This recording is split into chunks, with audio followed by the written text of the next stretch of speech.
Assalamualaikum warahmatullahi wabarakatuh. Kami dari kelompok 1 yang beranggotakan Adinda Putri, Aisyah Amir, Arkam Syarkawi, Farah Arshifa, Fitria Ramahadi, Muhammad Holil Ridwan, Nafsah Mutmainah, Nur Fadilah, Putri Wardah, dan Sidik Mufadal.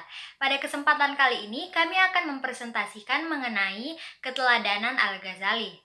Baiklah, sebelum itu perkenalkan saya Aisyah Amir selaku MC pada presentasi kali ini. Baiklah, langsung saja kita menuju materi. Materi pertama mengenai sejarah singkat Al-Ghazali yang akan dipaparkan oleh Saudari Adinda Putri, nomor urut 01.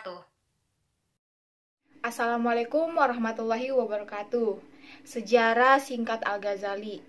Al-Ghazali adalah seorang ulama besar Islam. Ia dijuluki Hujjah al-Islam. Ia dikenal sebagai ahli filsafat dan tasawuf dan memiliki banyak karya. Pemikirannya memiliki pengaruh besar terhadap dunia. Al-Ghazali memiliki nama asli yaitu Muhammad bin Muhammad bin Ahmad At-Tusi. Ia lahir di kota Tusi pada tahun 450 Hijriah. Ayahnya seorang sufi yang sangat wara, yang hanya makan dari penghasilannya dan jerih payahnya sendiri. Di dalam doanya, ia senantiasa meminta kepada Allah Subhanahu wa Ta'ala agar dikaruniai anak yang pandai dan saleh, dan akhirnya Allah Subhanahu wa Ta'ala mengabulkan doanya dan muncullah Al-Ghazali menjadi seorang ahli fikih. Selanjutnya akan dilanjutkan oleh Saudara Muhammad Holil Ridwan nomor urut 21. Pendidikan awal Al-Ghazali di Tuts, lalu ia melanjutkan belajar ke Jordan di bidang hukum kepada Abu Nazar Al-Ismaili pada tahun 1015 sampai 1085 Masehi. Pada usia 20 tahun, ia pergi ke Nisibur untuk mendalami ilmu fikih dan tauhid kepada Al-Junawi pada tahun 1028 sampai 1085, yang kemudian menjadi asistennya. Selain belajar fikih dan tauhid, ia juga melakukan praktik tasawuf dibimbing oleh Abu Ali Al-Farmazi, wafat pada tahun 1084, yang menjadi murid Imam Qushairi pada tahun 986 sampai 1072 Masehi. Pada tahun 1091 Masehi, ia diundang oleh Nizam Al-Mulk pada tahun 1063 sampai 1092 Masehi untuk menjadi guru besar di Nizamiyah Baghdad. Dari sinilah ia mulai dikenal dan memiliki posisi yang tinggi. Materi selanjutnya mengenai keteladanan Al-Ghazali yang akan dipaparkan oleh Saudari Putri Wardah nomor urut 33. Keteladanan Al-Ghazali. Al-Ghazali merupakan sosok yang sangat haus dengan ilmu pengetahuan. Berbagai ilmu pengetahuan ia pelajari, seperti Al-Quran, usul fikih, ilmu kalam, filsafat, fikih, dan ilmu-ilmu pengetahuan lainnya. Selain haus terhadap ilmu pengetahuan, ia juga haus untuk mendalami ruhani.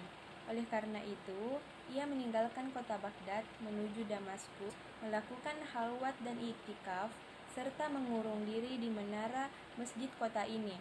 Setelah itu, ia pergi menuju Bait al-Maqdis untuk meneruskan halwatnya, lalu dilanjutkan dengan menunaikan ibadah haji. Kemudian materi akan dilanjutkan oleh Saudari Nur Fadilah nomor urut 29. Yang perlu kita teladani adalah sifat beliau.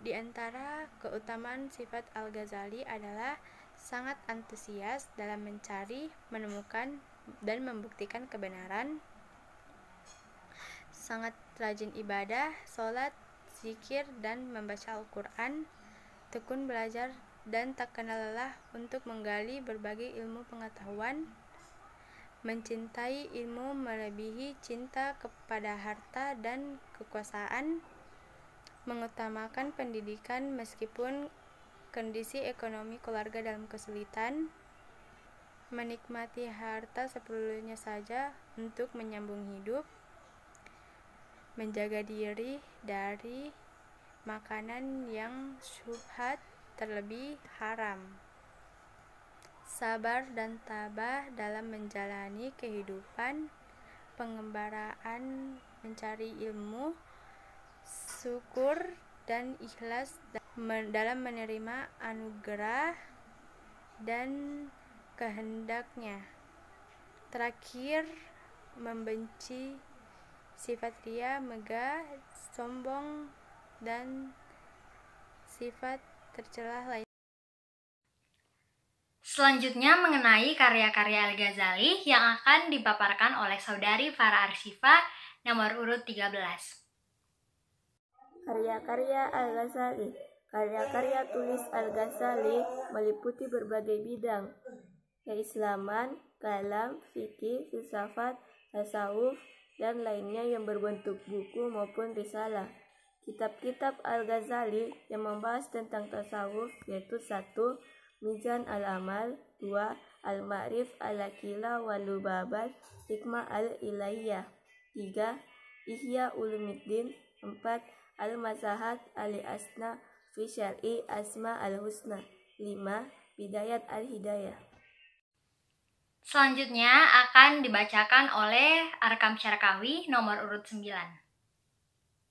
Assalamualaikum warahmatullahi wabarakatuh. Saya Arkam Syarkawi kelas 12 MIA 2 yang ingin membacakan yang ke-6 Al-Mahdum bin bih ala gairi ahli, yang ke-7 Kamiyah As-Sa'ada, yang ke-8 Miskayat Al-Anwar, yang ke-9 Al-Kashf wal At-Tabi'in Al-Ghufur Al-Nas Ajma'in, yang ke-10 Al-Munqidh min Al-Dahla, yang ke-11 Ad-Durat Al-Fikrah fi Kasyat Ulumi Al-Akhirah, yang ke-12 Minhaj Al-Abidin ila Jannati Rabbil Al-Alamin, yang ke-13 Al-Arabin fil Usul Al-Din.